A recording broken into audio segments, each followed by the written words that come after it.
Hi everyone, it is Abby here, and in this Parsha Vayetze, we will talk about such cool and fascinating stuff. So stay tuned, like, subscribe, share the video, and yeah, let's get started.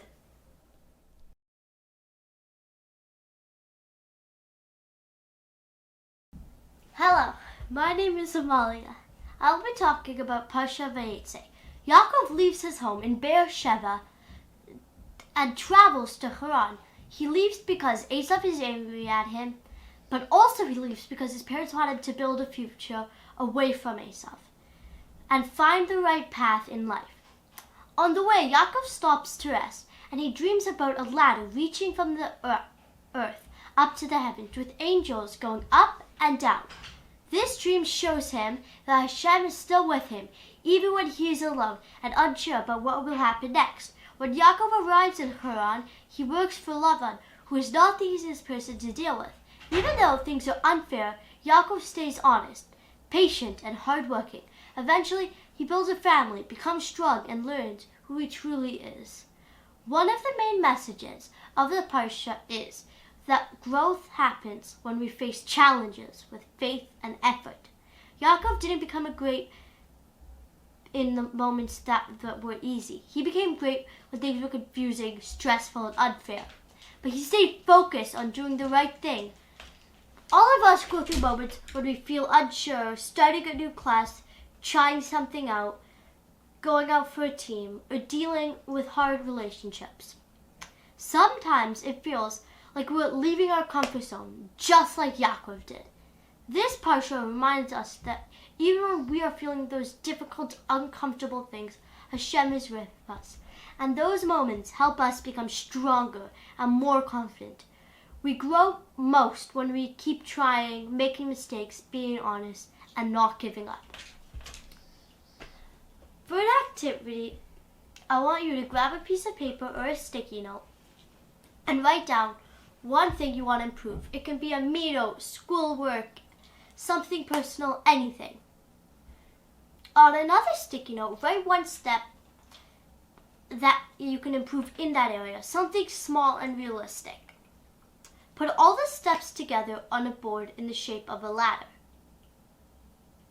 This symbolizes Yaakov's ladder and show how growth happens step by step, just like the angels going up and down one at a time. We also grow by taking small, steady steps. Thank you for listening, and good Shabbos.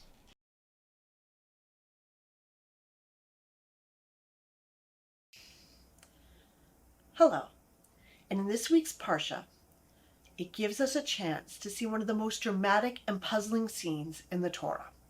Rachel secretly steals her father Lavan's idols. But why does she do it? The commentaries offer many reasons. Maybe to stop Lavan from worshiping idols. Maybe to prevent him from using the idols to track their escape. Maybe to show how powerless they were. Whatever the reason, Rachel's act was hidden. And it set off a chain of events no one expected. When Laban finally catches up with Jacob, he accuses him of theft. Jacob, not knowing Rachel was the one who took the idols, declares, "The one with whom you find your God shall not live." A sharp emotional statement, a curse said in frustration. Laban searches everywhere, and Rachel manages to keep the idols hidden. Nothing happens. In that moment, life goes on. But later, as the family continues their journey, Rachel dies, giving birth to Benjamin, a loss the Torah describes with heartbreak. Our sages link her death back to a single sentence. Jacob's own words unintentionally sealed her fate. The message?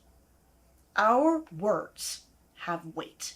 Even quick comments said in stress or anger can create consequences we never intended.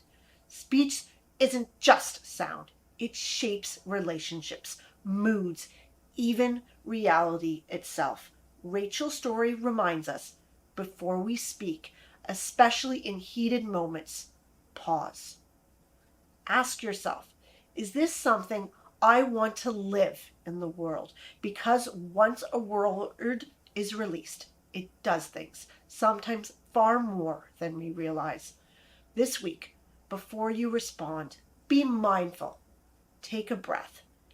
Think, then speak, so that things that should not be said are kept inside, and only kindness and true compassion are said to one another.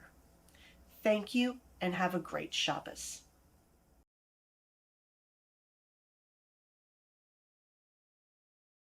Hi everyone, it is Addie here, and today I'll be talking about an incredible message.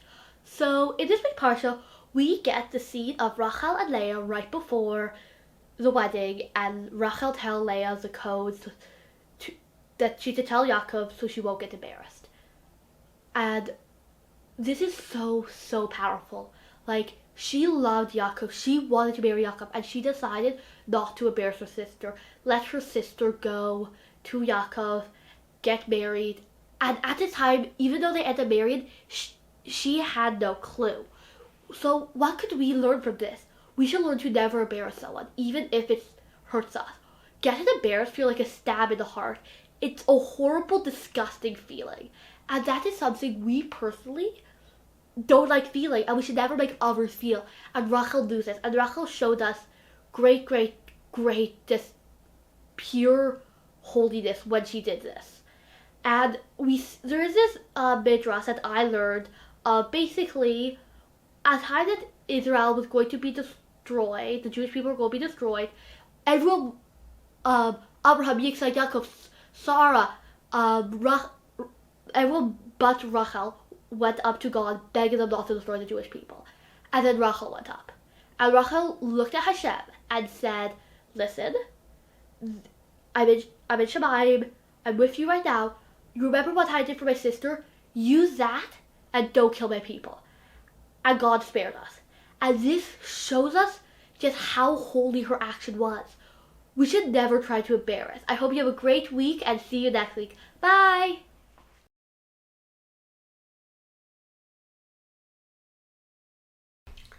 Hi everyone, it's Len Kofman, and in this week's Parsha we talk a lot about names. We go through the naming of all of Yaakov's children, and throughout many of them we learn different lessons.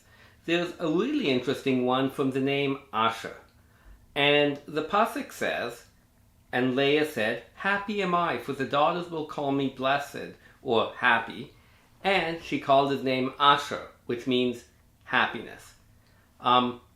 This was after Zilpah, on behalf of Leah, had a second son for Yaakov. And at this point, what many of the commentators says is there have been so many children born to Leah or to Leah through Zilpah that she feels that Yaakov will finally treat her as his beloved. And this brings him her happiness. Now, the Malbim views it differently. He focuses on the part of the pasuk that says, "And the daughters shall call me happy." He says that what's happening at this point is that Leah is observing that so much good has happened to her life that other people would look at someone who had these things happen to them and say, there's someone who's happy. In fact, though, it never says that Leah is happy. And Malbim makes a distinction between having great things happen to you and being innerly happy. And that's really a very modern psychological insight, that you don't get happy from having great things happen to you. You get happy based on who you are, how you feel about the world.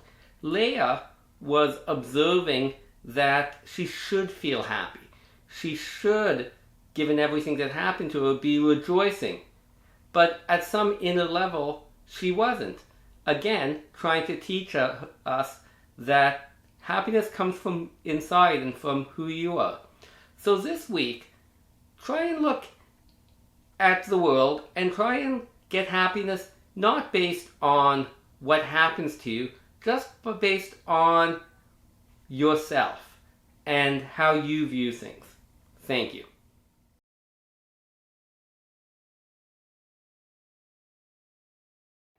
when reading through this week's Parsha and listening to some shirim, I found a few cool things in this Parsha. So the first part is when Yaakov just gets to Lavan, and Yaakov just told Lavan what happened, and Lavan said to him, "You're true my bone and flesh," when he had stayed with him around this time. I think this is saying that Lavan, after Yaakov told Lavan that he tricked his father and he ran away and all that had happened, Lavan, who, as we know, is a swindler, thought Yaakov was also a swindler and thought he was connected.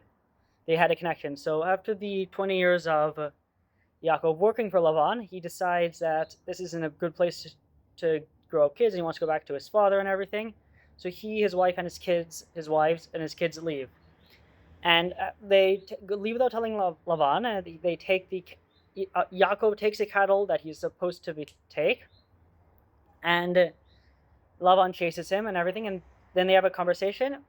And basically, at the end of this conversation, Yaakov tells Lavan, "These 20 years I've spent in your service. Your ewes, your she-goats never miscarried, nor did I feast on rams of your flock.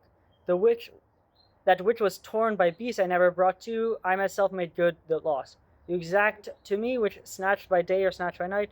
Often scorching heat ravaged me by day and frost by night, and sleep fled from my eyes.